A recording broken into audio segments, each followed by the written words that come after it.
Kung magpapakatotoo ako, hindi ko alam kung paano ko na-survive ng ilang months ang makapag-usap sa mga tatanga-tangang customer. Well, hindi naman lahat.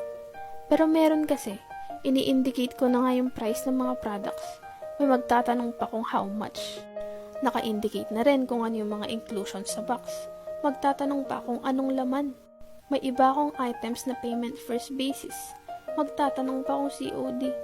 Meron pa yung ibang lalaking tukmol dyan. Bibili ng item sa akin tapos sa akin pa ipapasulat yung love letter para sa mga girlfriend nila. So, ang ginagawa ko, kinaka-copy-paste ko yung love letter ng ibang customer tapos nilalagay ko dun sa kanila. Minsan trip ko rin naman silang ipang sulat. Kaso itatanong ko na nga lang kung anong language ang gagamitin ko. Ang isasagot pa, kung ano na lang daw maganda sa paningin ko.